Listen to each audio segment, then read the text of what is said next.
Good afternoon, my friends.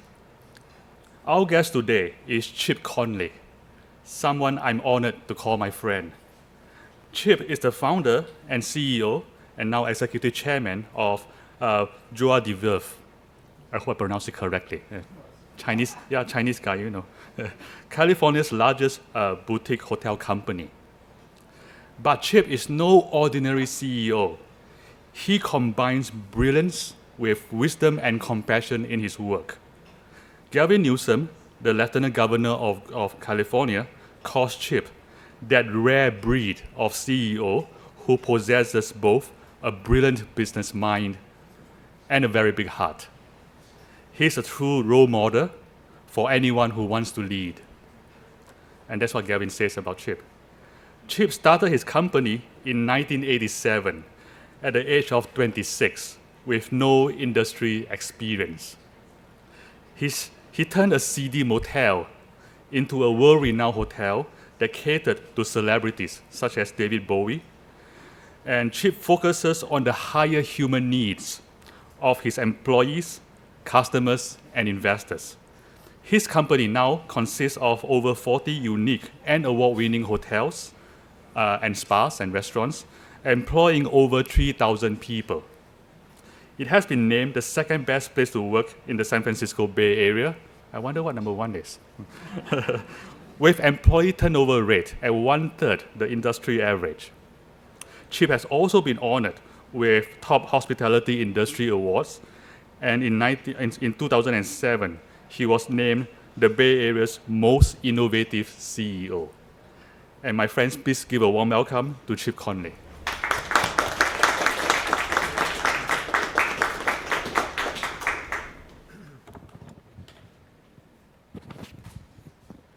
What Meng didn't tell you is that he and I are going down to the Esalen Institute next week to be involved in a conscious capitalism conference, but John Mackey from Whole Foods Markets is putting on, the guy, founder and CEO.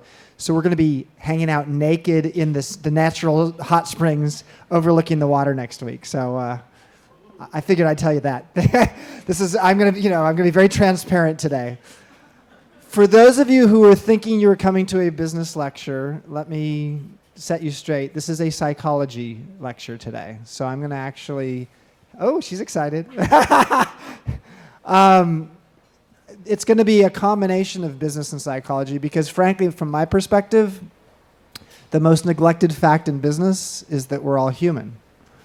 And so one of the things I've learned in the 24 years that I have had my company, I went to Stanford undergrad. I went directly into Stanford Business School, graduated at age 23 from the Stanford Business School, and started my company about 2 or 3 years later. But 24 years into doing this, the number one thing I've learned about business is that if you want to be successful in business in the long run, especially the higher you go up in the organization, the more you really have to understand humans. And yet, we have operating manuals for our computers and our cars and for those who still use them, our VCRs. But we aren't really issued an operating manual for humans. What I'm going to talk about today is my operating manual for humans in the context of work, and I hope you'll enjoy it. So let's get started. And I'm going to start philosophically by saying that I actually believe that life and business is all about where you pay your attention. If you look at the wisdom traditions of the religious, well-known religious traditions, spiritual traditions, quite often what they speak to is the idea of where are you paying your attention. You're going to see a lot of pyramids today, and this is not in solidarity with Egypt. This is actually, the pyramids are really in solidarity with Abraham Maslow's hierarchy of needs, which is a theory of human psychology and the human condition.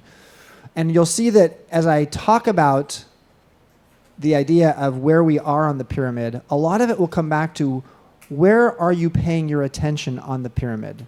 So as you hear my talk today, and as we have a conversation, there'll be a lot of time for questions and answers at the end. I really want you to think about that, is where are you paying your attention on the pyramid? This is 3 different people having 3 different kinds of days. I don't know which kind of day you're having today. How many of you are having that kind of day? Anybody having that kind of day? Okay, good. Well, a few of you. And then that's another guy in the middle, and then there's the woman at the top who's having, Meng has those days every day. I don't know how he does it. But the fact is that in the course of any one day, you may be anywhere on this pyramid. In the course of an hour, you may toggle up and down this pyramid. But I think that's true of companies too. This is an industry, three companies in an industry that is very troubled, has always been troubled. The airline industry seems to just toggle between success and failure pretty quickly. One of these three companies has been at the top of their game for 40 years in Southwest Airlines. The other two are frankly now combined. This is an old slide before they actually had their merger. But what is true of people, what is true of us in terms of where we fit on this pyramid is true of companies, because guess what? Companies are full of people. So each of us in our work has one of three relationships with our work, and there's really only three choices, and this is them. You either have a job, a career, or a calling, but putting them in the context of a pyramid helps us to understand how few of us, frankly, in the course of our work, are living a calling. And there's statistical evidence to show that, in fact, about 60 to 70% of Americans think of their work as a job. In the last chapter of the book, chapter 14, there's actually a 15-question test you can take to understand whether you have a job, a career, or a calling. But about 60 to 70% of Americans actually think of their work as a job. About 20 to 30% think of their work as a career. And about, depending upon how you look at it, 5 to 10%, 5 to 15% think of it as a calling. I'll come back to this, but what I want to tell you a quick story related to this, because one of my basic premises about leadership and about psychology and business comes from the idea that the best companies out there and the best leaders out there help their employees move up this pyramid. So I was taking a flight from, let's see, where was I? I was in Austin, Texas. I was actually at this Conscious Capitalism conference in Austin that John Mackey had put on in November of 2008. And I was flying to Dallas, and I was flying on Southwest Airlines. And there was a guy handing out peanuts, and he was not a flight attendant, handing out peanuts to everybody on the plane. And I looked at him like, who is this guy? Why would he be doing that? And then I looked at my Southwest Spirit magazine, and I thought, that is the CEO of the company. It's not Herb Kelleher, who was the sort of famous CEO of Southwest for 37 years. He's retired. There's a guy named Gary Kelly, who's the relatively new CEO of Southwest, handing out peanuts. He gets to the back of the plane, and I corner him because no one's talking to him. And so I say, and our company, Joie de Vivre, has had a long history with Southwest doing marketing together. So I said to him, this is November of 2008. And if you remember, in 2008, the first half of 2008, 3 years ago, there was a robust worldwide economy. I know that sounds amazing. I mean, it wasn't that long ago. And part of the reason we know it was robust was because fuel prices and gas prices skyrocketed. In fact, in the summer of 2008, the presidential election, it was an issue. The fact that gas prices were as high as they were.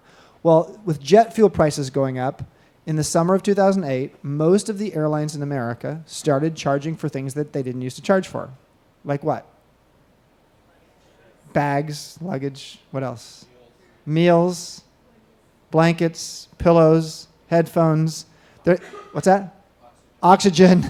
Well, actually, getting to basic needs, there was an airline in Europe, Ryanair, that actually came that close to starting to charge for the bathrooms, the toilets. They're going to have pay-operated toilets on their plane. They finally got smart and said, okay, let's not charge for that. Well, Southwest Airlines was the only airline in America that actually chose not to charge all those extra fees.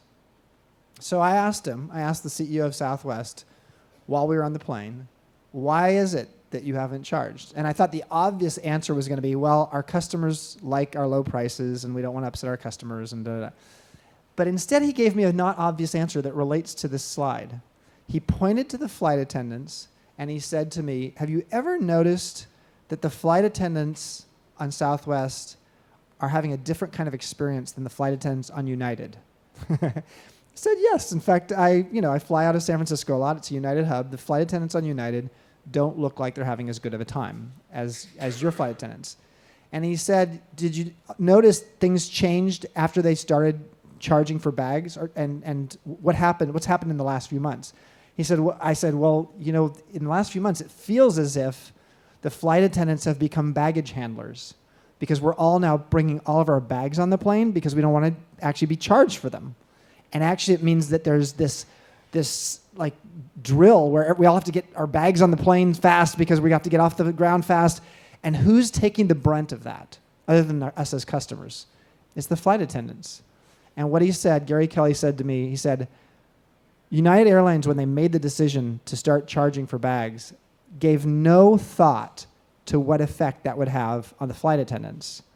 We at Southwest, when we make decisions, one of the most important things we ask ourselves is how is it going to affect the sense of relationship with work our key employees are going to have, especially those that are customer facing. And then he said the following. He said, if we get our job right, what we do is we help our flight attendants live their calling. Now, I'd never thought of that. And for the rest of my flight, I was sort of watching the flight attendants and saying, how are they living their calling? But his point was this. If you are looking at creating a long-term sustainable business model and creating an environment where your employees are internally inspired by what they do, you help them move up this pyramid. We'll come back to it, but it's a really profound point. And made by somebody other than me, which made me feel better. Let me tell you about my calling. I went to Stanford undergrad. I went to Stanford Business School.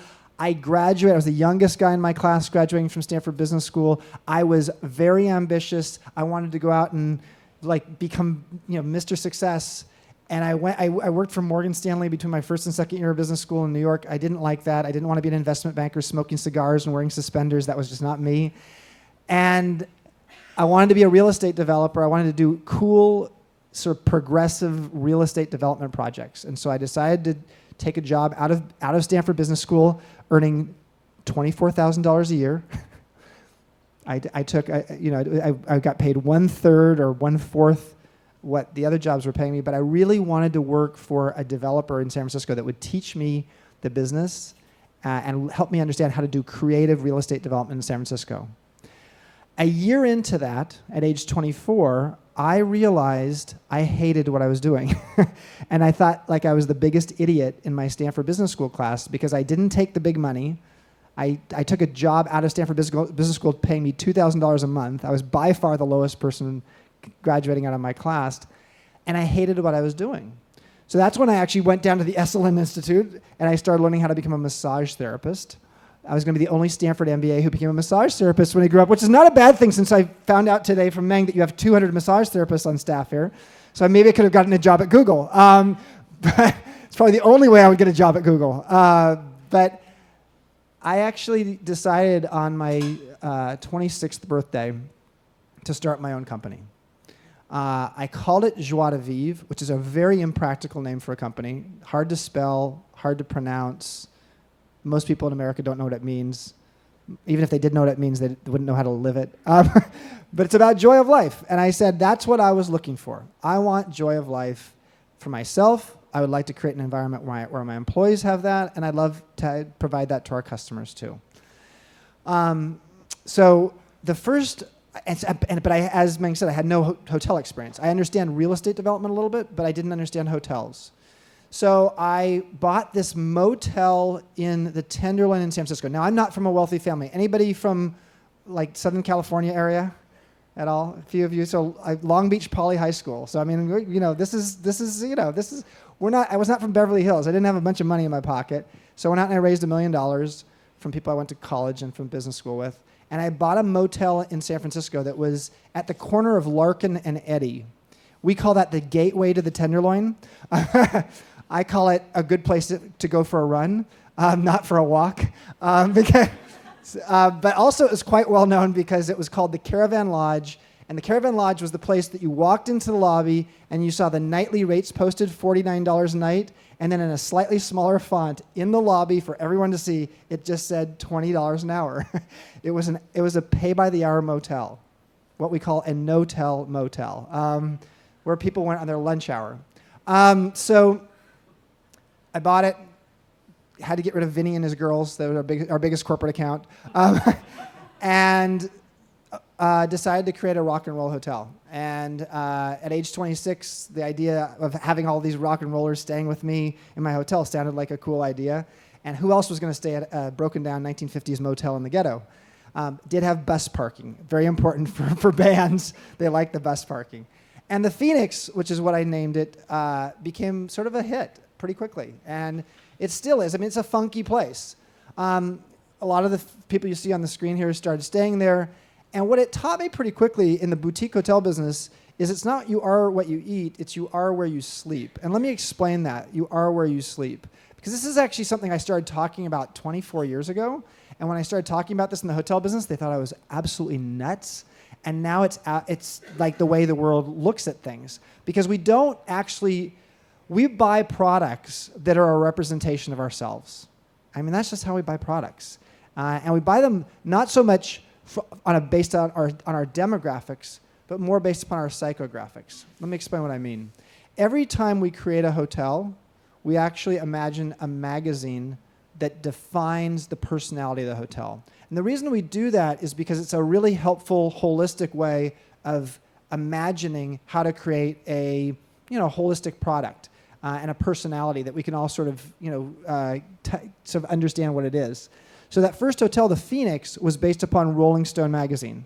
We knew it was going to be a rock and roll hotel. Came up with 5 adjectives that defined Rolling Stone: funky, irreverent, adventurous, cool, and young at heart.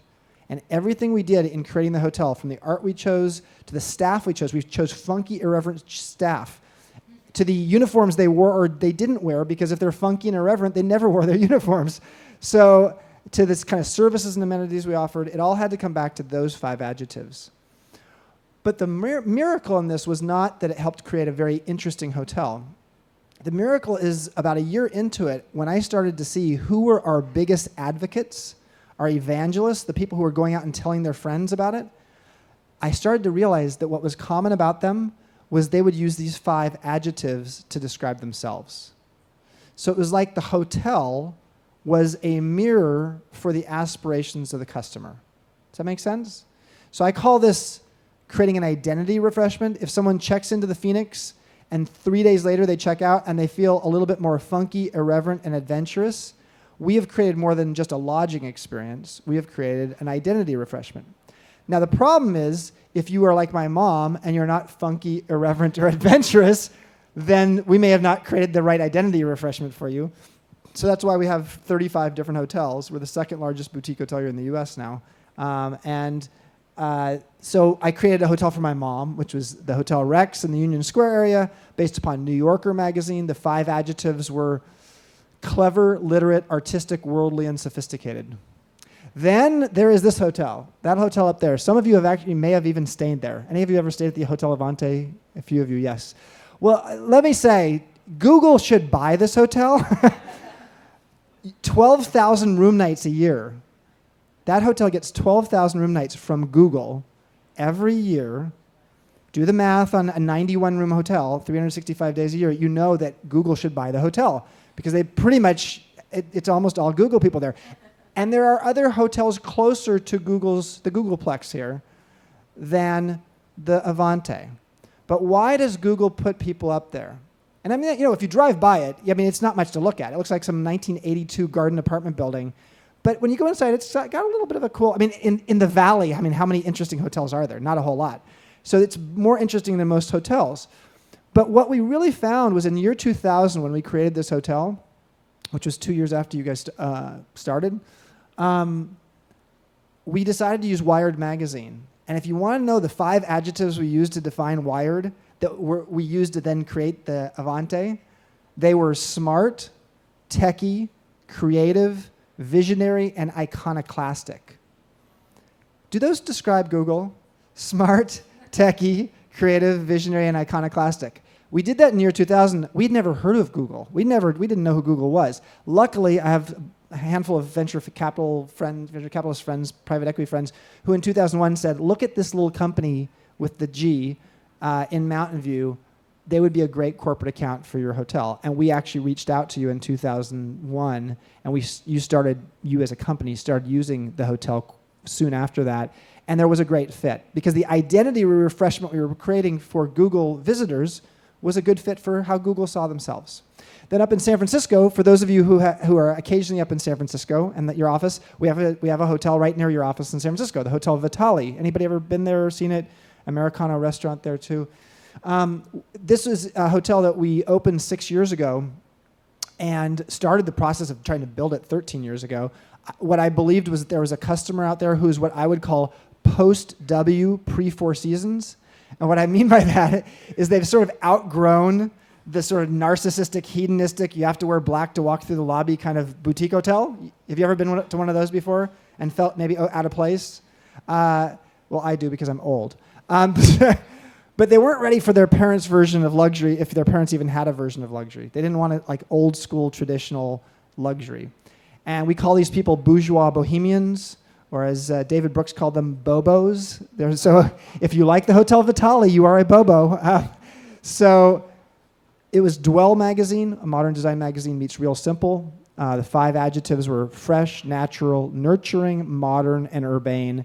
And since this hotel opened 6 years ago, by far off the charts, the most successful luxury hotel in San Francisco. More in terms of occupancy rate, 10 points higher than the Four Seasons, the Ritz, the St. Regis, the Mandarin, the W. So by year 2000, we had 20 hotels. Let me take a step back again. By year 2000, we had 20 hotels around the Bay Area. We were the largest hotelier in the Bay Area, and all of our hotels were in the Bay Area. And that was a great thing. In year 2000, to be the biggest Bay Area hotelier was quite a big thing because that was the dot-com boom was still, in year 2000, it was sort of just about to fall off, but it was still a pretty heady time. When people ask me, I go and give talks at Harvard Business School and Stanford Business School every year, and they ask me to bring my business model and show the business model. I bring them this, and they all laugh and say, oh no, show us your real business model. And I say, no, this is actually it. And let me explain this for a moment, because I think it really actually describes Google in a big way. This is based upon the premise that it actually goes back to a theory from the Harvard Business School called the service profit chain, which was based upon the premise empirically where they were able to show, these 3 Harvard Business School professors, that service-oriented companies that create a great culture, a compelling culture that is far and away better than their competitors, are able to create happier, more engaged employees, point number 2 on the heart, which leads to typically more loyal customers, point number 3 on the heart, which leads to, point number 4 on the heart, a profitable and sustainable business. So it's like a virtuous circle.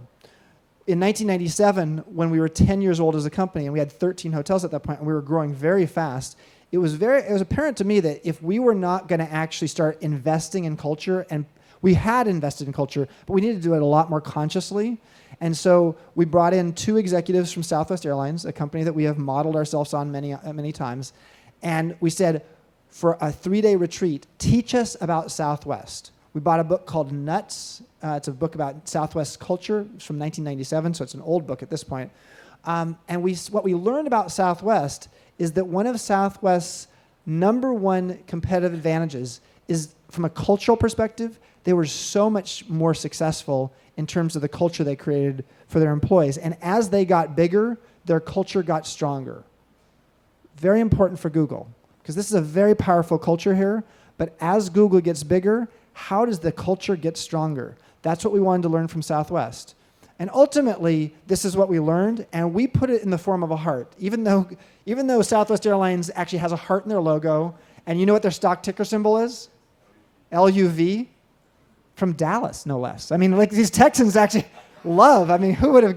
That's because of Love Field there. But long story short is, they didn't have it. They'd never put the idea of this business model in the form of a heart. We did that at Joie de Vivre partly because at that point we had 1,000 employees, or just under 1,000 employees, and about half of them have English as a second language, and we just wanted to make sure that our housekeeping staff, who had never had, some of them had never had a formal education, could understand the concept of our business model. So this was it. I call this karmic capitalism, because I think what goes around comes around when it comes to business. Sometimes it takes a long time. For like Bernie Madoff, it took a really long time. But I think this is very true that in the long run, especially in a more transparent world, which the internet has allowed, is that karmic capitalism can actually mean that the better things you're doing in the world can come back to you as an organization. And that's what the heart really shows. Early in 2001, I should have been, and we as a company should have been, in a really great place. I had a book come out that year with Richard Branson wrote the foreword to the book. It was called, oops, what did I do there?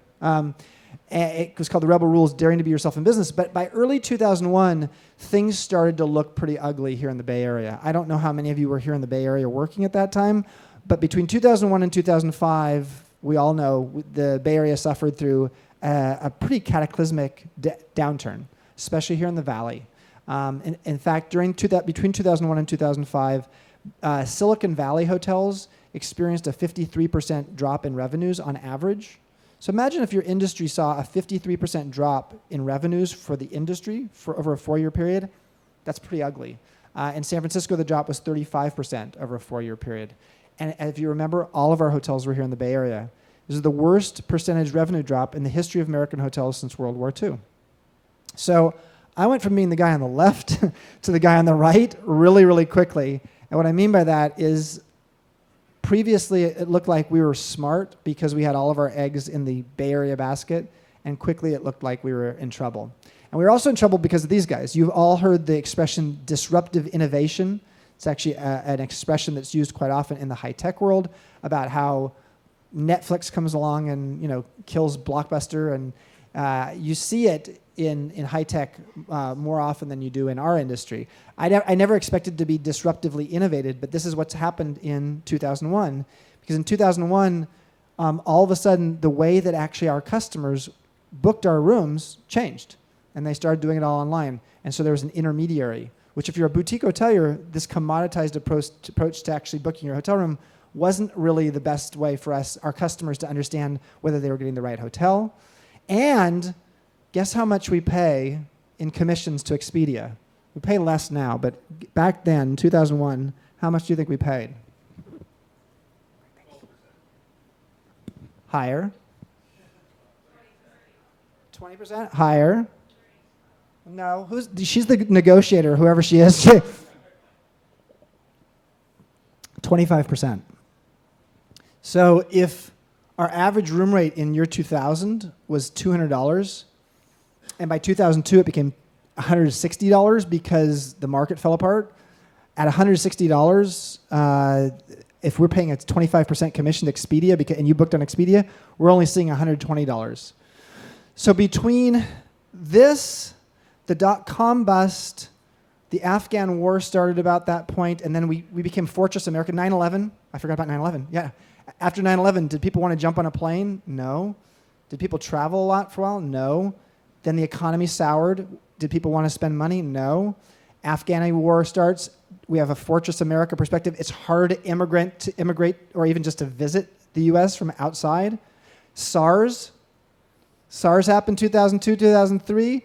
90% drop in Asian travel over a 10-month period. The number one location that Asians traveled to in the U.S. as of that time was the Bay Area. So that stopped. And then what else happened? So we're named Joie de Vivre. Remember in 2003, the Iraqi War? Remember the Iraqi War? During the Iraqi War, we decided to go to war with Iraq, and then there was one country in the world that we went to war with politically or diplomatically, and they're in Europe. And we started boycotting their products. Who? France. And we stopped eating French fries. Remember that? What do we call them? So Americans started boycotting French companies. What's the name of my company?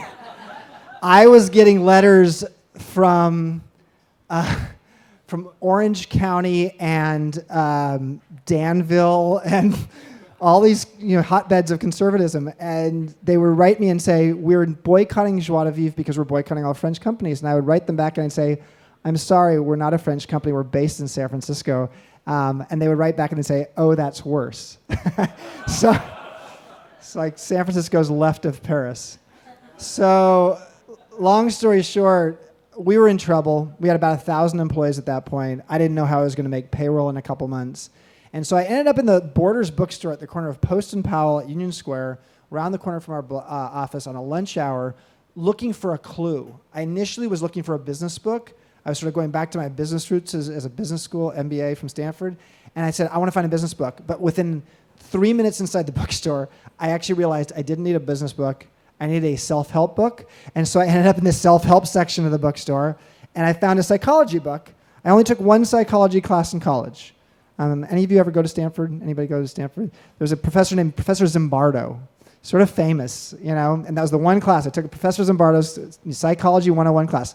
The one thing I remembered from my psychology class in college was Abraham Moslow, because he had sort of a positive perspective on the human condition as opposed to a negative perspective. In fact, you've probably heard a quote from him. He once said to the psychology profession in the 1940s, and you've heard this, if the only tool you have is a hammer, everything starts to look like a...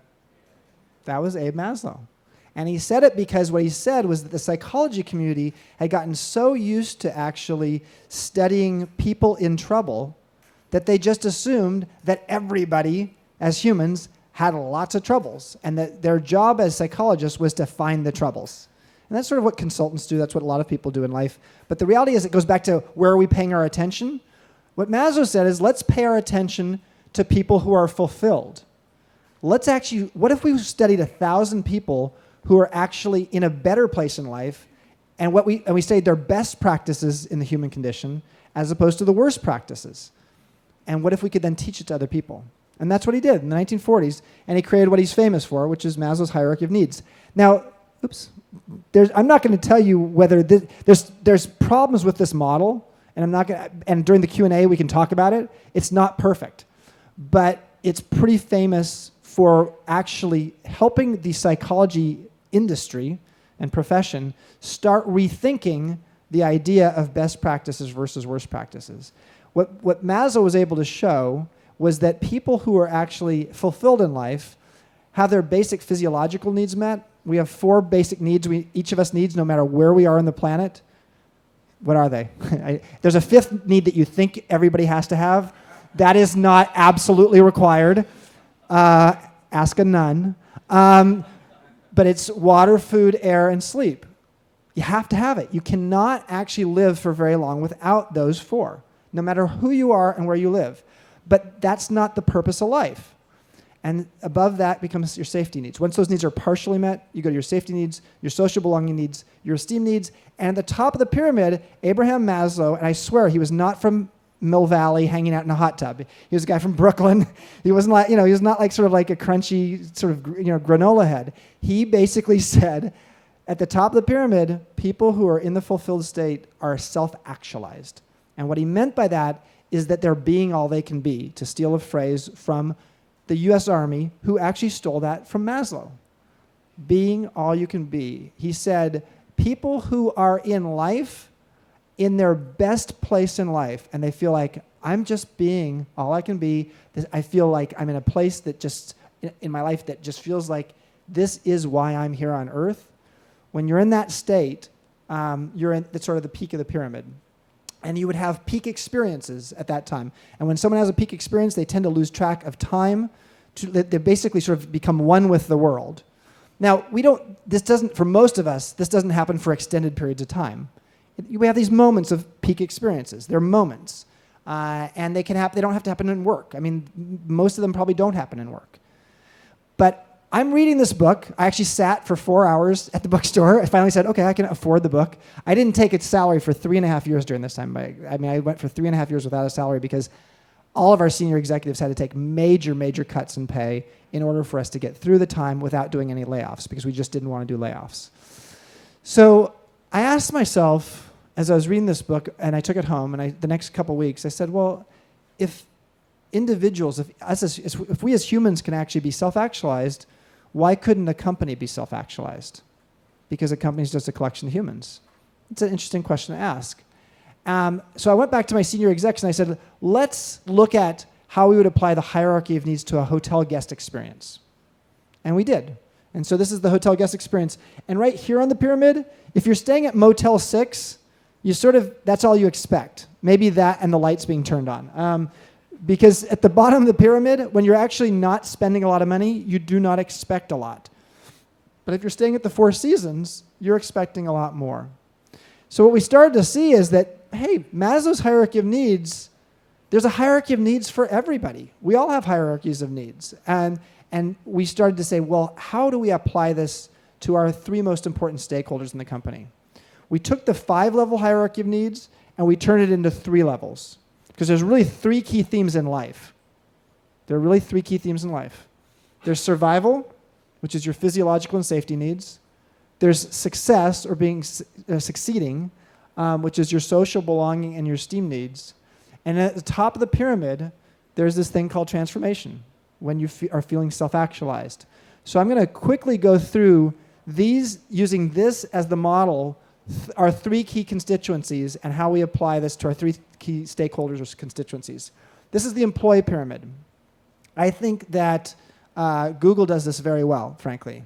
In fact, in the book, I actually talk a little bit about Google.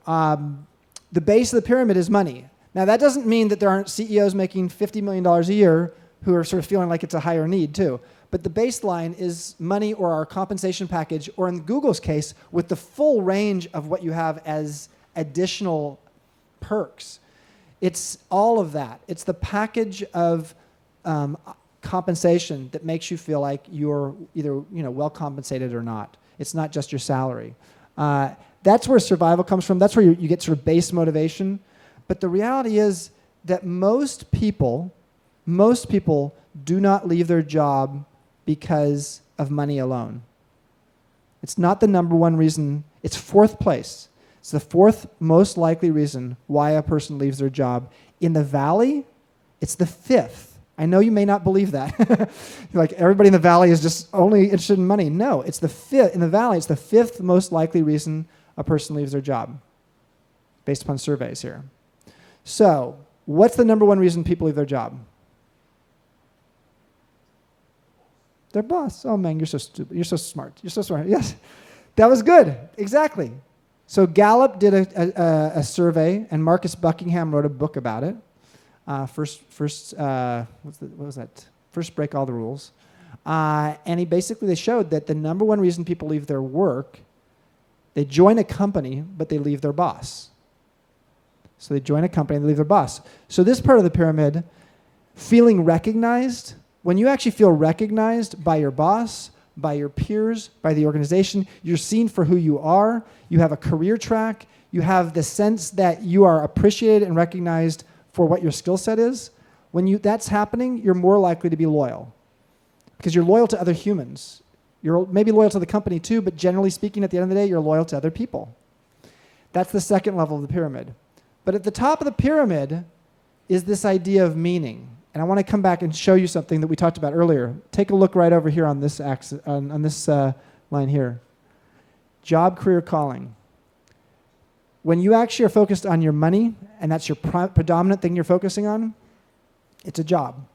When you're focused on your career, it's typically focused on recognition, your career path, how you're being recognized, how you're feeling successful. At the top of the pyramid, when you actually have a sense of meaning in what you're doing and what the organization does, you actually are likely to be living a calling. And the big difference between the two lower levels here and the top level is external motivation. It's like a bartering thing. The company gives you job and recognition, and you give something in return. But when you get to the top of the pyramid, you're actually tapping into internal motivation. And any organization that has actually tapped into internal motivation as opposed to external motivation has created Mojo, has created the kind of magic that can last a long time. So now, some of you may say, well, that sounds like a lot of great theory, but put it into practice. Well, I have. We have 3,500 employees today. 1,300 of our employees clean toilets for a living. How do you create an experience of a calling in cleaning a toilet? You guys are smart. That's the kind of question that Google would ask in an interview, right? I mean, I've heard about the interviews you do here. They're pretty intense. So answer that one for me. How does someone live a calling cleaning toilets for a living?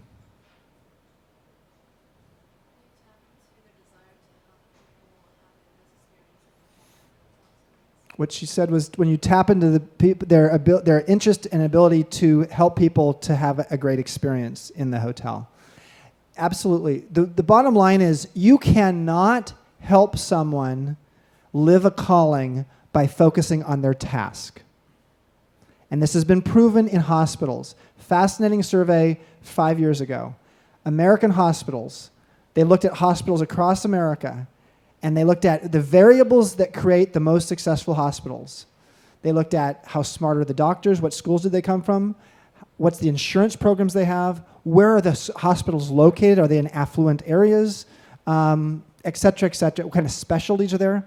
The number one indicator and variable for successful hospitals in America was how happy are the nurses?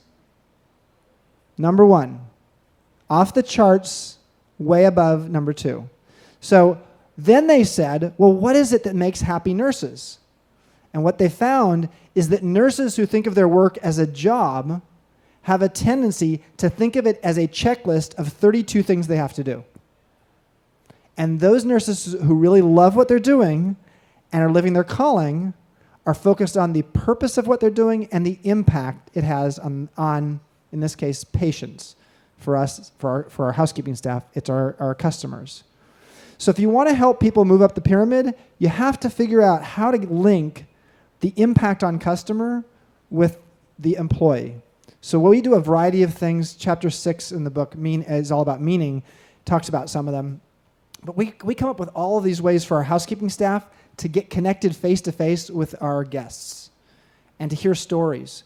We actually bring guests who are guests of the hotel into a housekeeping summit where we bring all our housekeepers together and we have them tell stories. So we had a woman once come in and tell a story about, she was from Denver. She actually had come back to San Francisco. She'd come into San Francisco regularly. She had 2 new twins and she was a single mother. And long story short is she got fired. And she was on her way walking to the roof of the hotel to jump off when one of the housekeepers, who had known her for a long time, because this woman had been staying at our hotel for 4 years, actually could see she was crying, and she was walking up the roof, walking up the stairs to the roof. She stopped her. It was about 11:30, and she said, "Would you like to have lunch with me and the rest of the housekeeping staff?" And in fact, the woman said, "Okay." And they had lunch in her room, in her guest room. They brought all their lumpia. It was primarily a Filipina staff, and they brought lumpia and all their favorite, sort of Filipino foods that they were having a lunch together anyways. And this woman didn't jump off the roof. And this woman actually came back and told that story to 600 housekeepers on our staff. So creating that impact, helping our housekeeping staff understand that they're not just in the business of cleaning toilets, and that their purpose is much bigger than that is helpful. Let's move on to the customer pyramid, because I want to make sure we have some time for Q&A. Customer pyramid, the baseline for customers, the survival need for customers is please meet my expectations. Because we are expectations machines as humans. We wake up in the morning and we already have like 42 expectations in our head. That's just how it works. So, in fact, that's true. I mean, like you've bought a car before and then you've had buyer's remorse. So expectations here, reality here, the difference is disappointment.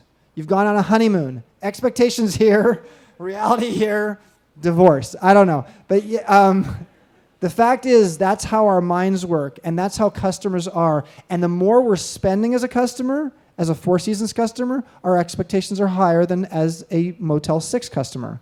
So first of all, we have to meet the expectations to even get on the pyramid. If you're not even meeting the expectations of the customer, you didn't even make it on the pyramid. But the fact is, if this is all you're providing your customers is satisfaction, you're in trouble. You are GM, although GM's coming back finally, or Sears, or Montgomery Ward, or someone from the last century who thought that what's the most important thing for a company to do is to create customer satisfaction. And yet, 80% of customers who are satisfied defect because of the internet, because of the choices. Because in the past, we didn't think we had choices. We now do. So meeting desires is a step above that. But the most important thing, and one question we ask within the company is for each of our hotels is, what's the expectations of our customers and what's the desires? And there can be a difference. And then figuring out what the difference there is an important question. Top of the pyramid, though, is where a customer says, wow, they thought of something I hadn't even imagined. It's when a customer says, they thought of things for me that I didn't have to ask for. And companies that do this well are companies that actually have very evangelical customers. Google has evangelical customers. I see a lot of apples out here in the audience, very evangelical customers. People who, if you want to ask yourself, who are the companies out there who have evangelical customers? They're companies generally that have actually thought about what the customer needs and have figured out what the customer wants and needs before the customer even figured it out themselves. There are 4 key ways to do this, and if somebody wants to ask a question about it, I'll tell you what those 4 ways are during the Q&A because I want to keep going, and they're in the book too. But there's a way to actually mind read your customers and to get there before they do. So finally, last slide related to the three stakeholders. Is this the investor slide? I'll spend very little time on this. But the survival need for investors is just having what I call transactional alignment, which means that the entrepreneur or the company and their investors are on the same page and the same business plan. And that's the basic, that they're just trying to make sure that they understand how we define success. The next level above that is the relationship alignment. That's what Warren Buffett once said, that dumb investors focus on the glass of milk. This is the glass of milk. Smart investors focus on the cow. The relationship. So the investor focuses on the cow. The company or the entrepreneur is the cow. And then investors who are self-actualized, and I know that sounds like an oxymoron because, are investors human? That's the first question to ask. This is a human hierarchy of needs, and we're trying to apply it to investors. But when you have an investor who actually thinks of their investing as a legacy, it's at the top of the pyramid. This is all 3 pyramids together. The employee pyramid, customer pyramid, the investor pyramid. There's something in between. There's something that goes in between. You saw it earlier. What is it? It's an inverted pyramid shape. Yeah, the heart. Strangely enough, 1997, we created the customer service heart. 2002, 2003, at the depth of the downturn, the dot-com bust, we created the peak pyramid. When we first did this, I had no clue that the heart went in the middle. For a year, I didn't even figure it out. And then I was giving a talk at one point because we tripled in size during the dot-com bust. Joie de Vivre went from an $80 million a year company to a $220 million a year company during the worst of times because of this model. So I was giving a speech, and someone said to me, a woman in the back of the room kept raising her hands because the middle of the pyramid had nothing in it. And she kept saying, the heart, the heart, the heart. I had no idea what she was talking about. And she said, idiot. Chip, you're an idiot. Put the heart in the middle. And she was right. And here's the part that's interesting. Point number 1 on the heart is about culture, but remember point number 2 on the heart is enthusiastic staff. It's right next to the employee pyramid. Point number 3 on the heart, strong customer loyalty. It's right next to the customer pyramid. And point number 4 on the heart, maintaining a profitable and sustainable business, right next to the investor pyramid. So here's the cheesy part of my presentation, or maybe my whole presentation is cheesy. The heart beats. Yeah. So what's the point of the heart beating? The heart beating actually means this business model is what brings these 3 pyramids together.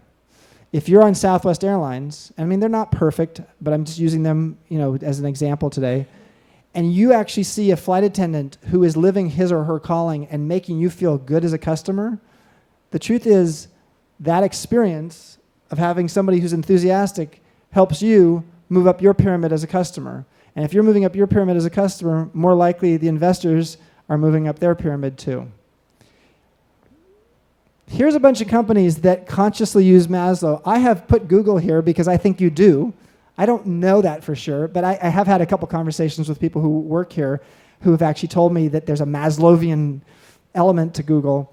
But some of these other companies literally have used Maslow. Apple used Maslow in creating their retail stores. Ron Johnson, head of retail for Apple worldwide, I went to college with him.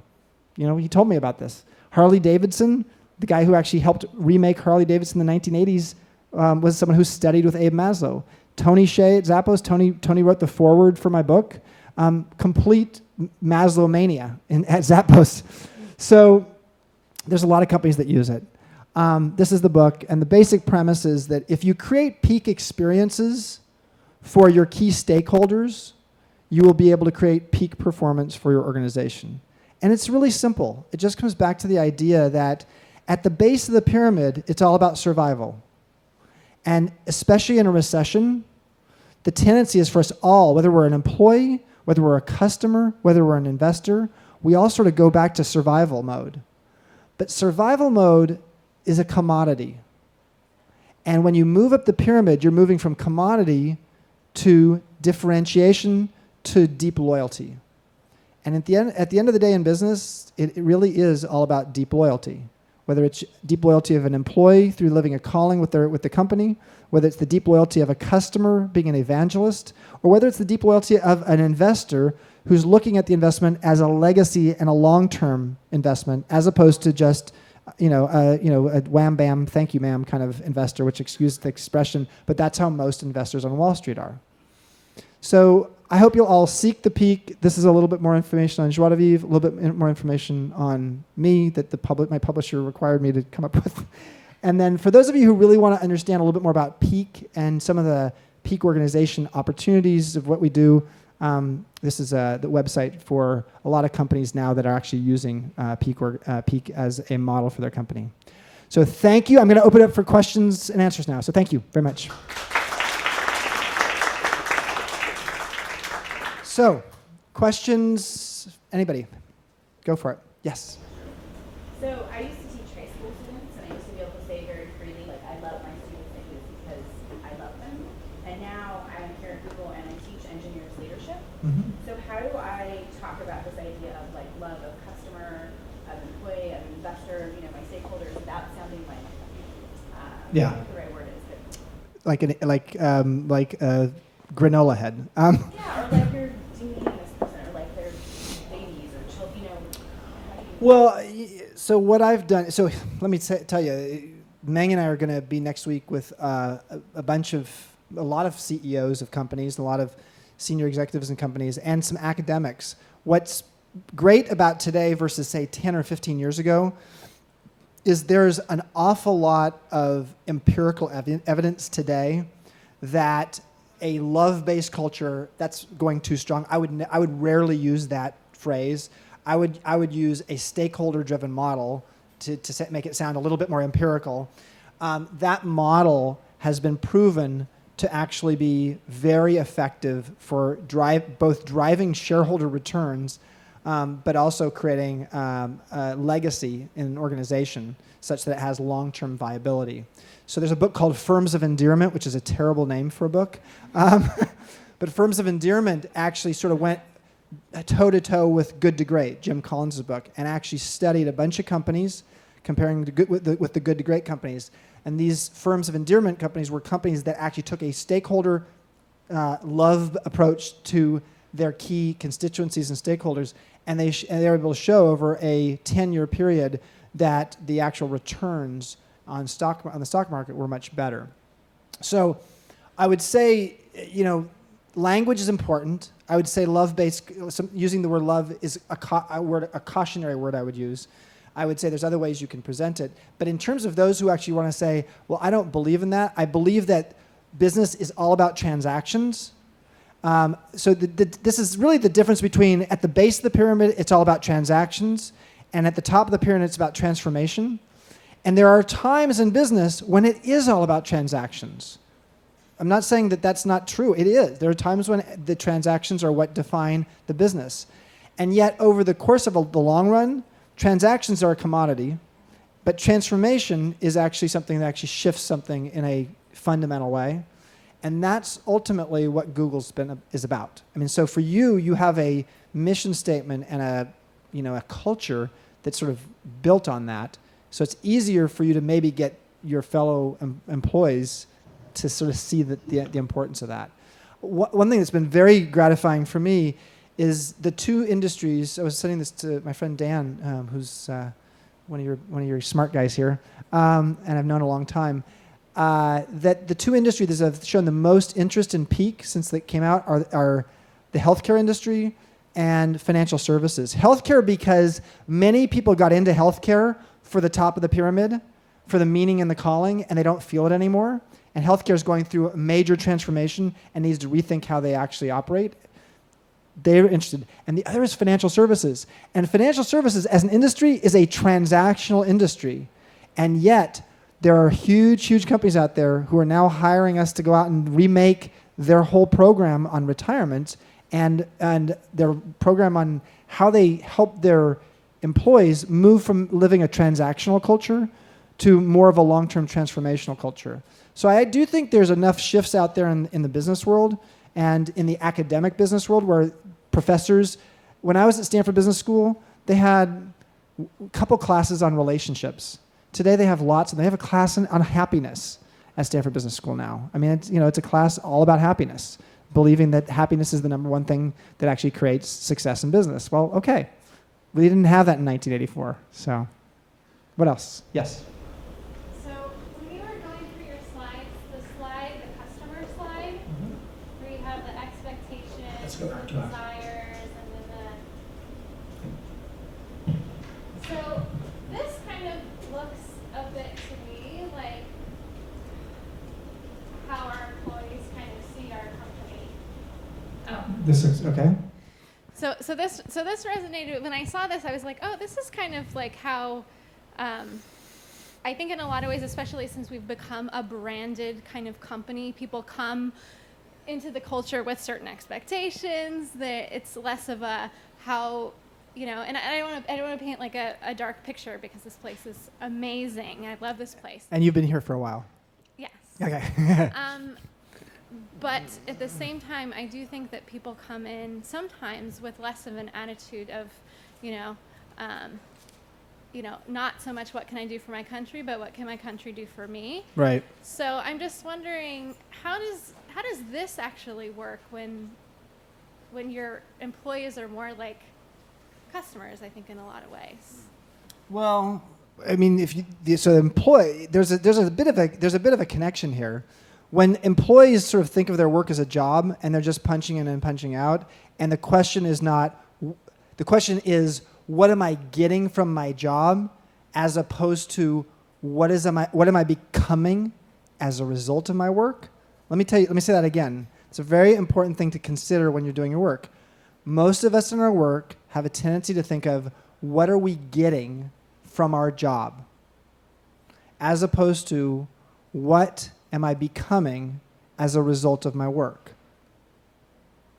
Now, when people think that way, if you think that way, you're probably going to be, what am I getting from my job? It's very expedient. It's like, okay, I want to make money. I want to do well. What can we do? Potentially, they may also think sort of bottom of the pyramid with respect to the customer experience. I think one of the things that I would just offer here is the company's 13 years old now, 12 or 13 years old. So the question is, how does Google on a regular basis renew its relationship with revolution? How does the organization, as it gets larger, renew its ability to just feel like it is meant to be a revolutionary? It's meant to actually constantly be striving for this at the top of the pyramid. I don't work here, so I can't tell you. From the outside, it feels like you do. It feels like there's an awful lot of time, energy, and money being poured into ventures that don't necessarily have an ROI attached to them, but are really purposed for the sake of actually trying to create something new and innovative that's going to actually build a better relationship with the customer and can potentially be monetized into something else in the future. But maybe not. If I'm wrong on that, then that's where you need to get back to. But I guess your point is almost a little bit of the hiring component. How do you actually make sure that the people coming in are acquainted with that and then believe that that's part of what they're here for? Is that right? Yeah? Okay. Yes. We're out of time. If anybody has a question, feel free to come up and ask me. Please feel free to. And there's, I guess, books in the back. And sorry to the team who's coming in now. And thanks for having me here. Bye.